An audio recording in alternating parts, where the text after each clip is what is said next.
Welcome to another live stream, the first one of 2022. Let me get situated here, and as always, please let me know. I didn't want to do that.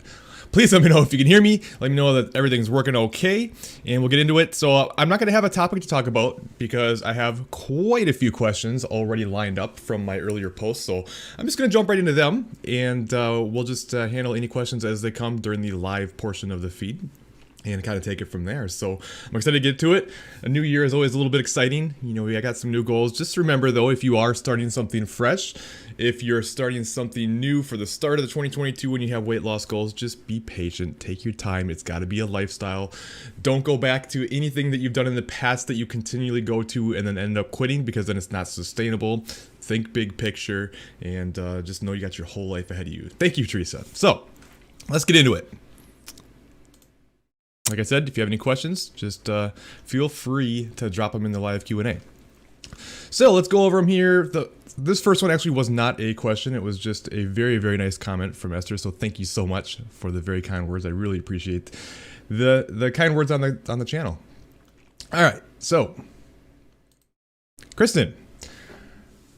Again, thank you for the kind words. Really appreciate it. So, do you have experience helping rebuild metabolism and solve hormonal hunger issues after endurance events? Can't seem to find any info on this particular issue. So, basically did an Ironman 3 months ago and has been really very low energy and gaining weight, extreme hunger and everything since then. And just kind of wondering what's going on here and if it's normal. And yes, it's absolutely normal. And thank you, Esther. So very much normal, and keep in mind, like, even though you weren't losing weight and sounds like you even gained a little bit of weight during that time and were eating plenty, my guess would be, and you can correct me if I'm wrong, is that, okay, now that you're done with the Ironman, your expenditure has dropped significantly. You probably got done with that event, you were doing all that training, and now, while I'm sure you probably didn't go back to doing nothing, although maybe you did, but I'm guessing way less activity now, and your body has gotten used to all that expenditure. So remember that you kind of like your baseline metabolism is kind of a hard word to define. I mean, I'm sure there are definitions for it, but the way I kind of define it is the kind of net between the amount of calories you burn through things like, you know, everything. So your energy expenditure through exercise, through the thermic effect of food, through your BMR, through your daily activities, just kind of moving around, everything, plus the calories that you take in. So that your maintenance is kind of like, your metabolism is kind of like the maintenance between those two things. So if you are doing tons of exercise like needs to be done for an Ironman, I mean, that's very extreme. And now you take a lot of that away. Now you're expending way less calories. And that's why the weight gain. And then, you know, it's just so used to having all that activity. And it's just, it's kind of like it's very much like fighting against low calories in a diet, but it's fighting against the extreme activity, and now your body's fighting that. And so it's very much normal, and you shouldn't feel like anything's wrong because of it. And it kind of comes down to, like, so when we reverse diet, what do? We kind of gradually increase calories to try to get your hormones and metabolism back into a better place while minimizing the weight gain. The same can be done in the opposite direction with activity levels, especially cardio. You can slowly taper that down. So if you were just doing like hours upon hours upon hours of training every single week, I mean, you may have been doing multiple hours of training every day for all I know. If you just drop back right away, your body can't handle that. It's going to gain pretty quickly. Whereas if you taper that down over time, that can help. But there's never a right or wrong answer how to do it. And it kind of comes down to what's most important to you, like always. You know, the faster you make changes, the more likely you are to gain, but the faster you're going to feel better and all that stuff too. And the slower you take it, the less likely you are to gain, but it's going to take a long time to have a lot of these issues start going away. So keep that in mind. So yeah, I mean, do I have a ton of experience in that thing? No. I mean, have I helped people with it? Yes, absolutely. But just know that, you know, it's probably, my guess would be you made pretty significant drops to your activity levels, and it's just normal to be that hungry. Even myself, even after just a regular 12-week diet, without any extreme cardio or anything like that, once I finished and got into the reverse, I mean, those first couple of weeks, the hunger was absolutely brutal, like so hungry. It's very much normal, and it's a hard thing to fight, but Also very necessary if you want to kind of keep the results, So I don't know. Hopefully that was helpful. All right, Adam. So starting the second run of the transformation with Pro Physique. Got a nutrition and training plan, but wondering about cardio. So basically doing 20 minutes of walks right now and not a whole lot of activity through the job, and 2 training days, rest days. So you want to add another 30 minutes walking on the incline. What do you think I should add, if anything, week 1 of the challenge? When I get to a point where I need adjustments, how much or how little?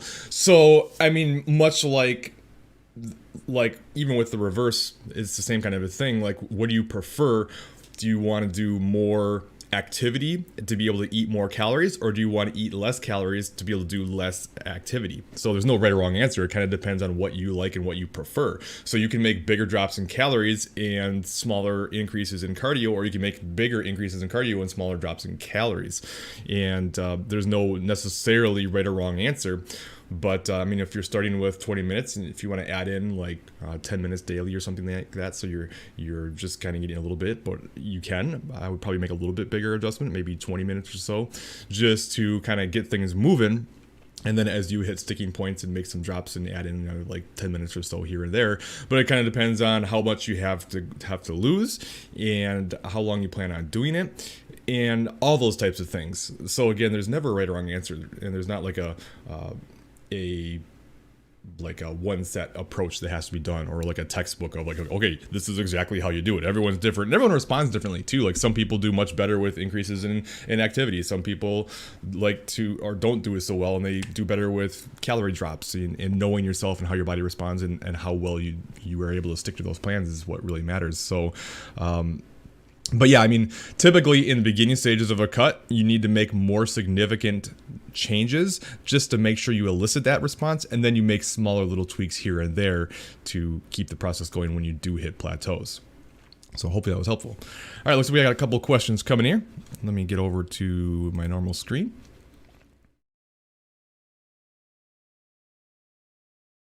All right, does meal timing have an impact on fat loss? It's so funny you asked that, because I just finished editing my next video that comes out on Monday that's all about meal timing and fat loss. So I've seen many posts on social media that say you should fast at least 12 hours. All right, so for the most part, I don't want to spoil my video. So I will say this, don't get too tied up in meal timing.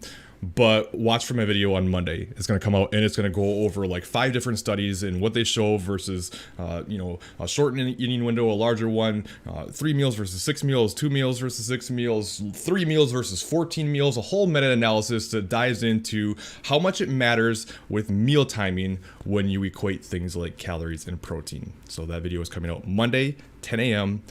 Eastern Standard Time. Set a reminder. Make sure you got the notifications on, and it will go over all that.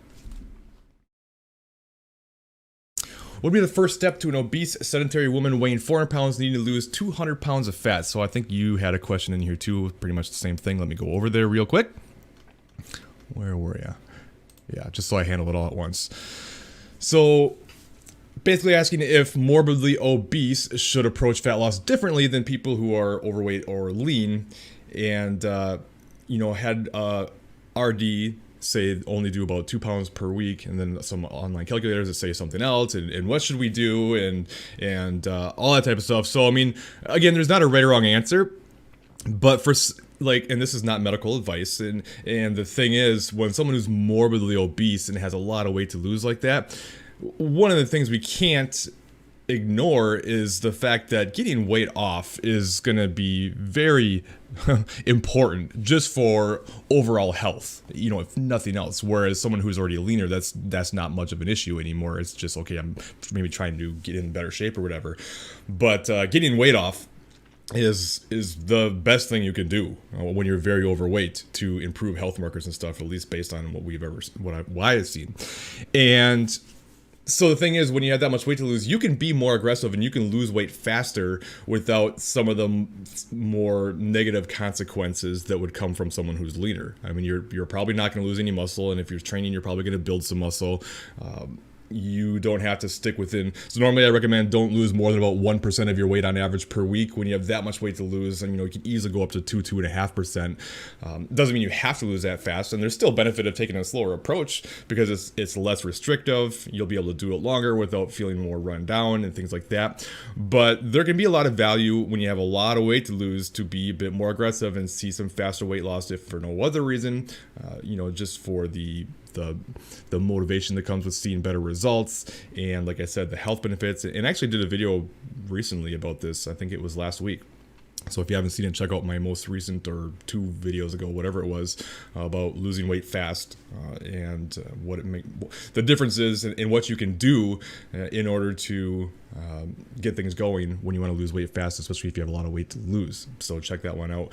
But really, the online calculators and things like that, they're just math equations. They're not specific to you, the individual. They don't tell you, they just can't know anything about you and your genetics. They're just guesstimations. And no matter what you do, it's all about being consistent, monitoring, and then adjusting according to how things are going. So don't get too caught up or tied down in like, okay, should I do this or should I do that?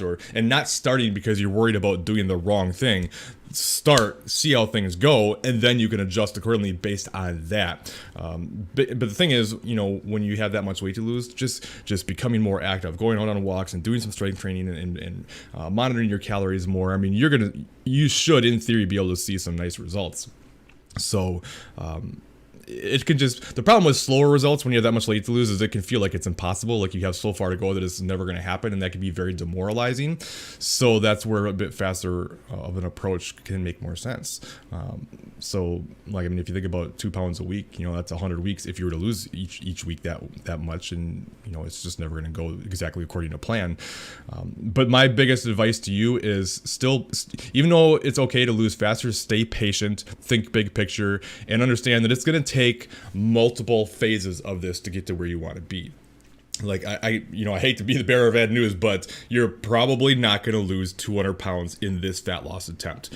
Even if it's 50 pounds, 100 pounds, whatever it is, lose as much as you can. Once it gets too difficult, you can reverse diet back out, put yourself back in a better place, and come take it in phases and chip away at it over time versus, okay, like I got to get all the way there. And this is something that everybody, no matter how much they have to lose, is a big struggle for a lot of people. Is they have this certain weight they want to get to, or body comp, or whatever it may be, and they feel like I have to get there, and if I don't get there, I'm a failure. And what ends up happening is even though their body's like fighting them hard and they can't stick to things and it's a big struggle, instead of reversing out and then coming back later, what they do is go, screw it, I can't reach my goal anyways, what's the point? And then just gain all the way back and then some, and then just continue this yo-yo cycle. And that's what we want to avoid at all costs. So it's probably overwhelming. It seems like it's going to take forever, one step at a time. I mean, it's just like the cliche sayings out there, like if you're going to climb a mountain or steps up at the top of a mountain,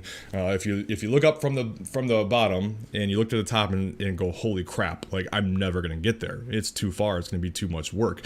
But if you just take that first step and you don't look up, you just take that first step and then you focus on the next step and then you focus on the next step and you just keep taking step after step after step, eventually you're at the top and you didn't even realize it. And the same thing will work with regards to fat loss as well. Don't focus on how far you have to go. Appreciate the progress you make while you're making it. Any progress and even slow progress is fine because it's progress, and slow progress over a long period of time adds up to big time progress. So keep going. I think she got us a follow-up here. What should I do if I don't feel satisfied after eating a meal, but I don't want to overeat past my calorie intake? Just wait. And most of the time, hunger goes away on its own. So make sure you're eating a high protein diet. Make sure you're eating plenty of filling, nutrient dense foods, plenty of vitamins and minerals. Your vitamins, or excuse me, your vegetables and fruits and things like that. But understand that if you finish a meal and you're still hungry, wait like 20 to 30 minutes and tell yourself, okay, like if I'm still hungry at that point, I can have something else. And most of the time, it's just going to go away at that point. But also understand you're going to have to deal with hunger. It's something that you're going to have to deal with. Like it's going to be a part of the process. And just sometimes just accepting that is the best thing you can do to fight hunger, because otherwise you end up chasing it all the time and you're just so focused on it. And we have this tendency to feel like, well, if I'm hungry, something's wrong and I should listen to my body. And it's like, you're going to be hungry. And if you listen to your body, you're not going to see the results you want. You know what I mean? So there's strategies you can take. And I have videos about this. Look up my name and how to fight hunger, I think, is one that I've done. And that will give you some tips that can help with that. But, if you want the results, you got to stick to the plan, and hunger is going to be a part of the process. Happy New Year, Jake. Very welcome, even though I kind of dodged it. It's coming up. Can you take vitamins during a fasting period? Sure. Very welcome. I agree. Activity dropped probably too fast. Couldn't even look at a bike or running shoes. Oh, I get it. And that's why. So that's why you're at where you're at. But I mean, it's also to be expected. I mean, your body was just running to the ground, right? Like, you were just exhausted, and it probably needed the break, honestly. But it's very much like if you think about someone who does like competition prep and has to get like unhealthy low levels of body fat, and you're being super stringent, you're tracking every macro down to the gram, and you're doing all this cardio and everything, and you get done with your goal, that big goal to get on stage, and now it's like, okay, now I don't have that goal anymore, and it's like, screw this, like, I'm over it, I don't want to do this anymore. And then you just say, like, I'm just gonna eat whatever I want and stop doing activity, and then boom, you blow up like crazy, right? It's very similar to that. So, I mean, there's definitely nothing wrong with you. Try to. You can either dial your calories back if you're worried about gaining too fast. You can either dial your calories back or start adding in more activity, or a combination of the two. All right, let's get back to the questions. All right, where were we? Is there a generally optimal split macros wise? Also, upping protein is the most important, I know, but would carb cycling dependent on your activity level be beneficial for metabolic flexibility? So really, for the most part, I don't think it matters too much whether you prefer more carbs or more fat. There's always individuality, and some people do better on one versus the other, but I don't. More and more and more, the longer I do this, the less emphasis I put on exact macros. But if I was to give what I would consider to be the most, optimal macro split, because that's your question, what I would do is set your protein around 1 gram per pound of body weight. And then I would take your fat and put that at about 25% of your total calories, and then take the rest of your calories and give it to carbs. So that's how I would set things up if you wanted to know, like, what's the most optimal. But for the most part, it doesn't really matter. And you could do like 20 to 30% fat and do the rest from carbs. That's a good way to go about things too. But carb cycling doesn't, to my knowledge, have a whole lot of benefit as long as your weekly average is the same. Now, there can be potentially some metabolic benefit of a consecutive day refeed, where you have 2 days of higher carbs to kind of replenish glycogen storage and things like that. But I think the data is pretty split, and we don't know a whole lot about it yet. So biggest thing though, hit your calories, hit your protein, and keep that consistent, and that's by far the most important thing.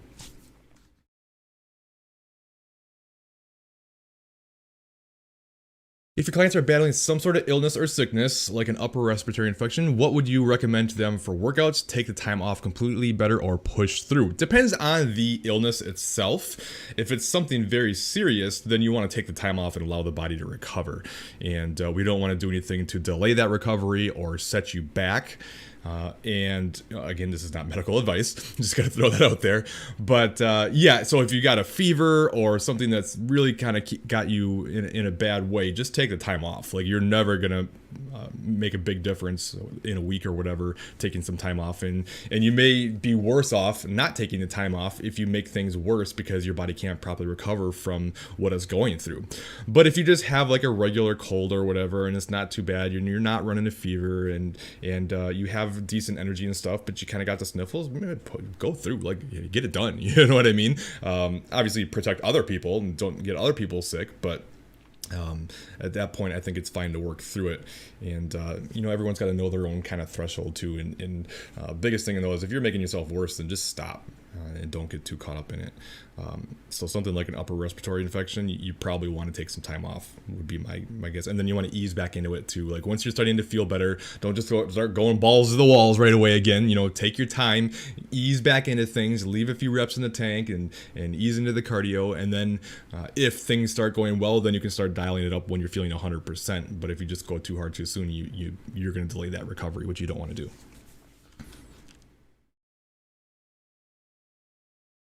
All right, coffee time.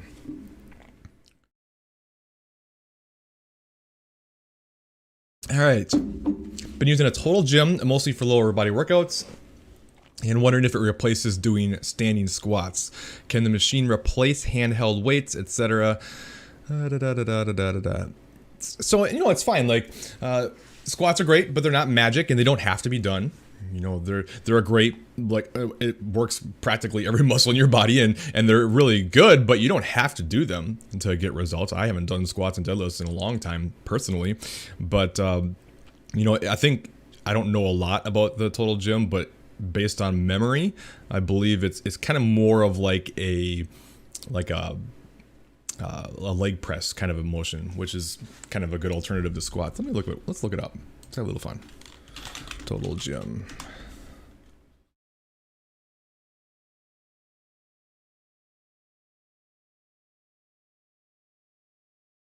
Yeah, this is what I was looking at. So I'm assuming you push off of there. I guess I don't really know for sure. I've never used one. But the point is, you can get results if you're doing any kind of resistance training for whatever you have. That's fine. We can make some arguments about what might be more or less optimal and things like that. But if you're getting resistance training and that's what works for you and that's what you have available, then by all means do it. And yeah, I think it would be fine.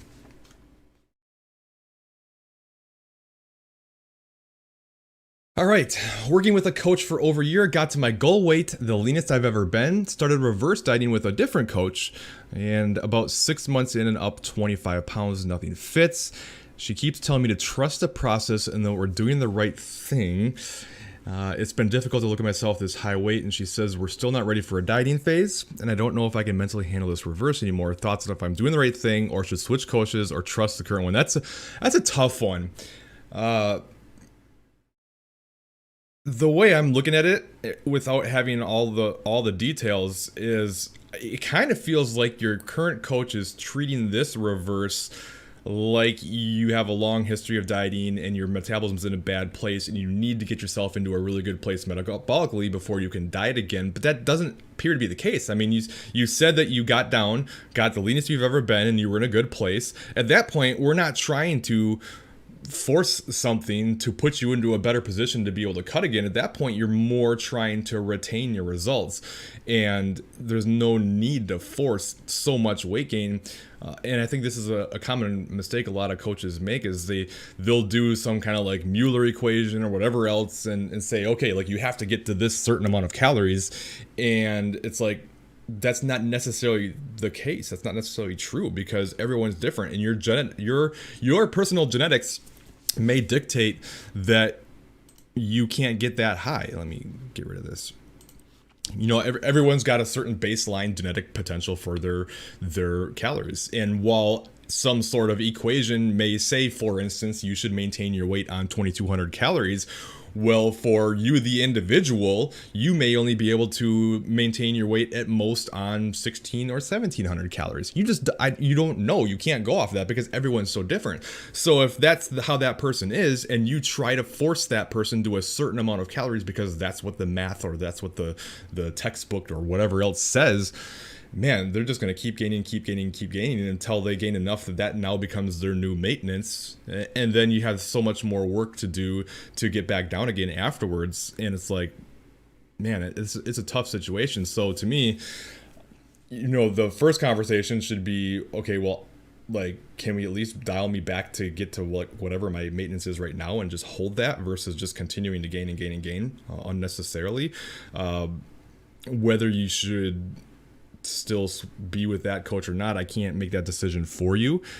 I will say that if you don't feel like you can trust a coach, then you don't want to work with that person.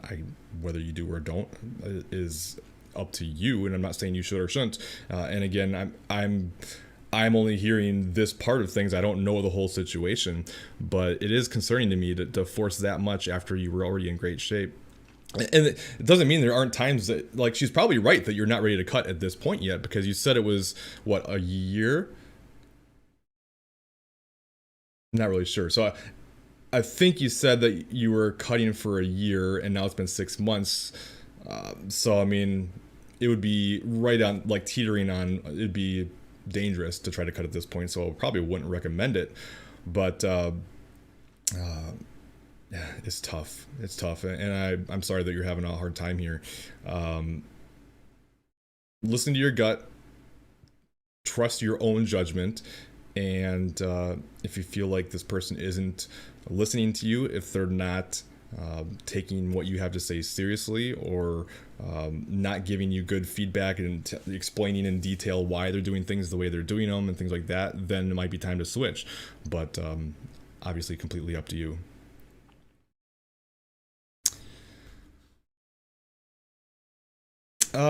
Okay, so a follow-up here. So long history dieting wants to be in a better place, but you said you're in the leanest you'd ever been.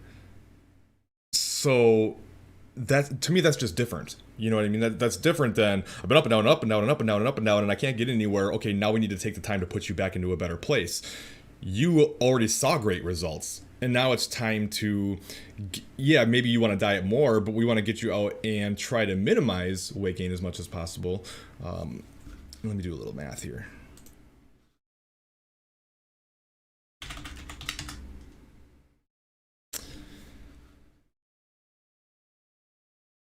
So that's about a pound a week on average, roughly, a little over 4 pounds a month. So it's not like astronomical, and it just kind of depends on your own personal goals. If you're trying to build muscle too, and things like that, it's still a little bit faster paced than I normally like, but sometimes the body just doesn't respond the way we want it to either. And of course, we always have to look at other things like, okay, how well are you adhering and things like that. I'm not accusing you of anything. This is what we need to look at. But yeah, you probably do need more time, but maybe the balance here could be, if you're continuing to gain, okay, let's dial things back a little bit, not to cut, but to get to your actual maintenance calories and just hold that roughly, and slow down this pace of weight gain, would be my suggestion. But that's between you and your current one, or whoever your next coach will be if you do end up getting a new one. So no matter what, I wish you the best and hope things go well. And you never know, sometimes even though it's hard to gain all that weight during the process, sometimes that's kind of what it takes. And then the next leg will be really good. I did a video a long time ago about, it was called Reverse Dieting Success Stories or something like that. And it took 3 different examples of people who reverse dieted. And the point of the video was more along the lines of, it doesn't really matter as much what's happening during the reverse, it's how it's setting you up for success in the future that really makes the biggest difference. And I showed, okay, one person, I showed basically all the extremes. So one person, was that person who just kept increasing calories and losing weight and everything went phenomenal. That's the one you always see online that almost nobody ever actually has, and sets the example of what people think it should be when it's not. And then another example was kind of the more like middle of the road type of person who I think they gained like 8 to 10 pounds or something like that, and puts himself in a good place, and then saw some great results. And then the more difficult example, like you, where the person gained like, I don't even remember now, 30, 40 pounds or something over a course of like a year, but they were just in a terrible spot when they started, and they gained all that weight, but then they ended up dropping, like, well, they put themselves into a great place and got to their goal. Like, they went from like 260 to like 190 or something like that, and had a 6-pack and everything, was looking great. So it's not necessarily what's happening during the reverse, it's how it's setting you up for success. But we also don't want to gain weight unnecessarily more than we have to either. So there's a fine line between, because you do need to accept it and not like stop the process because you're gaining, but at the same time, there's a balancing act there. Oh, so you saw that video and it helps, so that's good. And you're very welcome. So hopefully that helped. All right, what else do we have? Macros are way off because calories are too low, and I got a bit strict with carbs. My fat is much higher than carbs. Protein too low. That's a ton of protein. Lots to change. That's all right.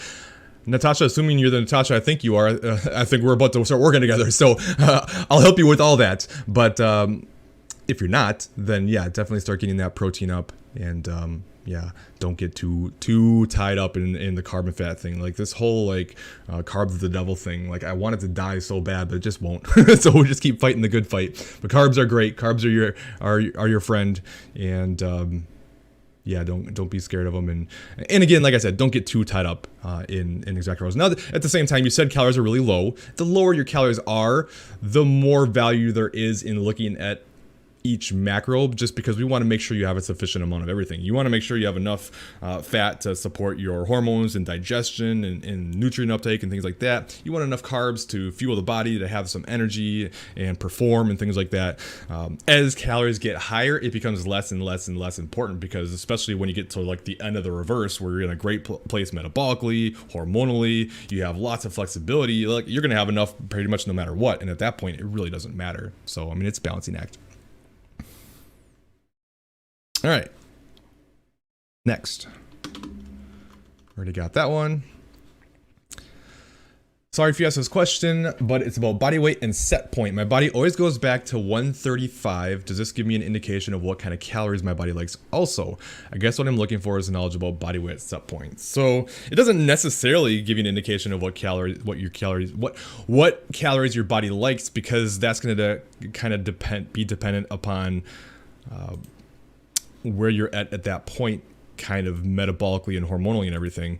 And so what I mean by that is, like, if you've been dieting for a long time and you've been having lots of ups and downs and your body's fighting you and you're bad spot hormonally, your calories may get to a point where it's kind of your normal maintenance calories, but you may still feel ravenous and still keep like struggling with things because you're just in a bad place. And it's not necessarily the calories itself, it's that your body hasn't recovered yet. So calories can be kind of tricky. And I showed that a long time ago in one of my reverse diet series of myself. I remember getting to a point where I'd gotten up to the most calories I'd ever been on. I was working with Paul at the time, and I'd got up to like, I don't even remember. It was like 3,200-ish, give or take 100 calories or so. And I was still just ravenously hungry, like just hungry. And but I was gaining, about as much as we'd want to or more at that point. So we didn't want to keep increasing calories, because I was setting myself up to be able to go into my first and only ever prep. And but it was interesting because I was so hungry on these calories, and then a handful of weeks had passed on those same calories, and I had gained a few more pounds back and got a little bit closer to my body's normal set point. And all of a sudden, not only was I not ravenously hungry anymore, but I was actually struggling to get all my calories in. I was overly full. What's the difference? I was eating the same amount of calories. The difference is my hunger hormones had settled in and got to where they were supposed to be and recovered from the previous dieting that I had done. So it's not just about calories, and it's about hormones. It's about your length of time out of a diet and things like that. So, but yeah, I mean, body fat set point is very much a real thing. Your body has a certain spot where it kind of likes to be. You get below that, it's going to try to get you back to it. And that's why it's such a struggle to keep weight off after you lose it, because you've gotten below your body's normal set point. It's used to having more. It's trying to get back to homeostasis. It doesn't like it. So it does things like make you hungry, make you tired, make you irritable, make you want to say F it. So when you have these feelings and you're struggling, know that you're not alone and that there's nothing wrong with you. It's your body fighting you and trying to get you to gain the weight back. So you need to know that and fight back, but know that you can create a new set point. It just takes time. I can't say how long, but it takes quite a bit of time usually. And you gotta make your body realize that that's now the new normal. So you get down in weight and you give your body time to go, okay, like this is where I should expect things to be, for lack of a better way to explain it. But it's kind of like your set point is kind of like a furnace or a temperature system in the house. Like if you get too far below it, the heat's going to kick up and bring you back in, back up to where it should be. If it gets too hot, the AC is going to kick in and bring you back down. And we kind of find ourselves in a range just kind of naturally most of the time because of that set point. So hopefully that was helpful. And you also asked about learning more about body recomposition and how that's done. So 1 second.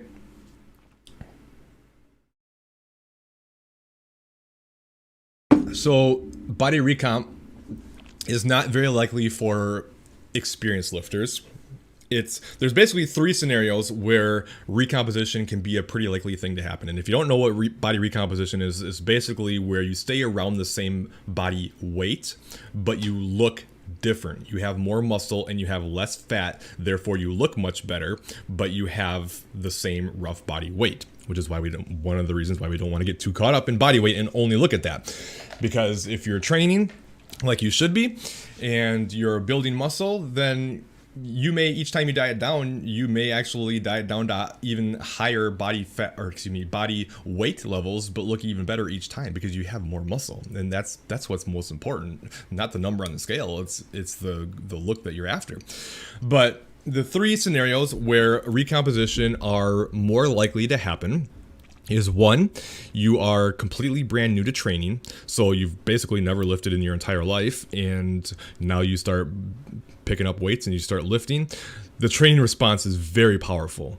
And when you first start, you can see results really fast. Like you build muscle quickly, you get stronger faster, you start seeing shifts in your body. And it's very much possible at that point that you might lose body fat and build muscle as your body goes through this process.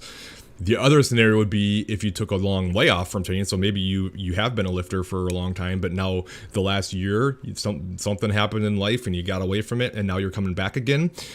You're going to build even faster now because muscle memory is very real and it comes back fast. And always remember that. Like if you feel like you're starting over and sad about things or whatever, like it's going to come back really fast. Like just getting back into things. So that's another scenario, coming back from a long layoff. And then the third scenario is if you're basically taking like steroids, if you're taking some sort of performance enhancing drug, which obviously I'm not suggesting, although to each their own. I'm not going to judge anybody for what they want to do with themselves, but just know the risk reward. And personally, it's nothing that I'll ever touch. But that would be the other scenario. If you're doing steroids, you're going to lose fat and build muscle, like almost for sure. So, but if you're an experienced lifter, is it possible? Sure. Is it likely? No. And it's going to be very slow. Typically, at that point, you got to pick. Am I trying to lose fat or am I trying to build muscle? And then you got to be okay with gaining some weight. Like the amount of people that say that they really want to build muscle, they want it to be a big goal, and they're tired of not having muscle and they really want to build, but then are completely against gaining any amount of weight. It's astronomical. There's so many people, and I get it. Like society is a bitch. It makes it like we're all told to never gain weight, and it's this terrible thing. But if you want to build muscle, you got to be okay with gaining weight. Muscle has weight. You need to be in a bit of a surplus to optimally build. And so you take a phase of building and then you cut down later. So at some point we got to be okay with that and just know that to get where you want to be, you got to build. You got to add a little bit of muscle or you got to add a little bit of fat to add a bit of muscle, and it's temporary, and you'll be able to cut back down. And we all have our own goals. All right, what else we got?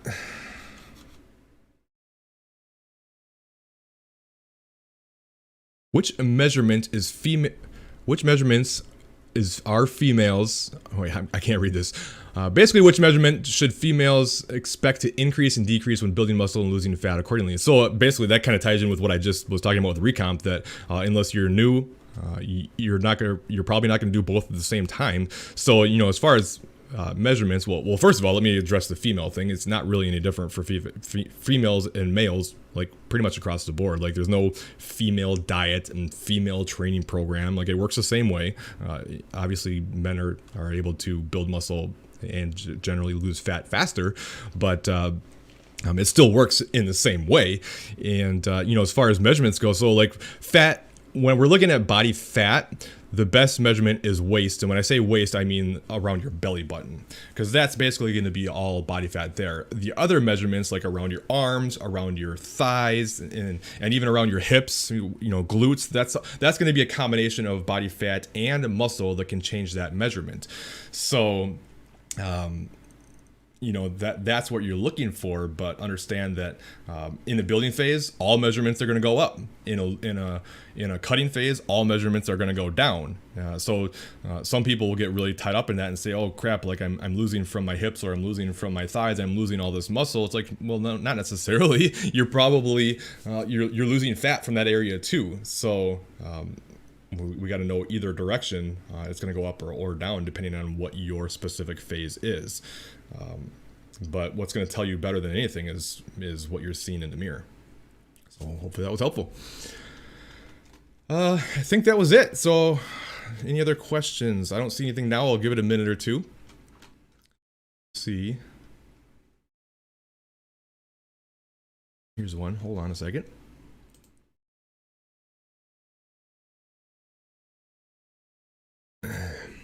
Does water fasting for 1 week help? No, absolutely not. It's going to do more harm than good. You don't want to do anything drastic. You need to be patient. Don't starve yourself to try to make some sort of a quick fix or anything like that. We got to play the long game. It's going to do more harm than good to do a week of basically no eating. Like it's going to be a miserable process. You're going to probably just be so ravenously hungry when you're done that you're just going to gain anything back that you have lost. And you're risking losing muscle. You're risking having your hormones get all out of whack. You got to feed the body. Remember, food is fuel. It's a lot of other things besides fuel, but it is fuel. And we don't want to do anything extreme here. We want to make good lifestyle changes and be patient and not try to take shortcuts. Shortcuts are what actually typically make people fatter in the long run. So please don't do that. Please, I'm begging you. Anything else? This is that time of year. This is the time of year when a lot of people are trying to get back in better shape. And I actually think, I kind of argue with people. Sometimes people say, well, it's cliche to go into a fat loss phase and try to lose weight in January because it's the New Year's resolution thing, and usually that doesn't go very well, which is true. But it's all about what you've done prior. So is it a bad idea to jump into some extreme diet in January because you're panicking because you gained too much weight over the holidays? Yes, that's a bad idea. Is it a bad idea to specifically go into a reverse diet / building phase for months prior to the holiday season to be able to go through that time of year with a lot of calories in a good spot hormonally and metabolically, to be able to enjoy lots of food and flexibility, to be able to handle all that extra food well, and then cut on January 1st because you're in a great place? No, that's a great idea. That's a good way to handle things, and that's the way I recommend it a lot of the time. We start getting to the summertime, it's like, all right, you've seen some good results. Now let's think about maybe it's time to start your reverse, get through that holiday season in a great place, and then you can cut again after the holidays are done. That's a great idea. But you don't want to panic because you said F it and gained a bunch of weight and then try to get it all off right away. It's just going to continue that yo-yo behavior. And it's just...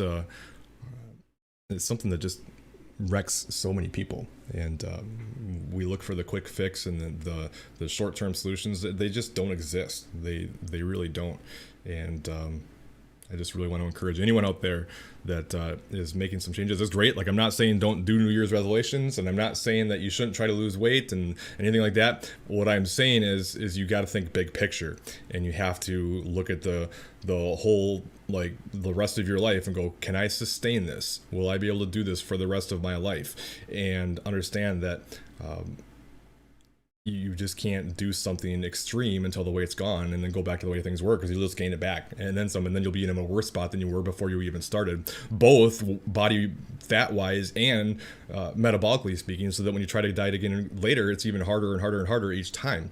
So you really want to be patient with things. So anyways, looks like that's it. Let me make sure.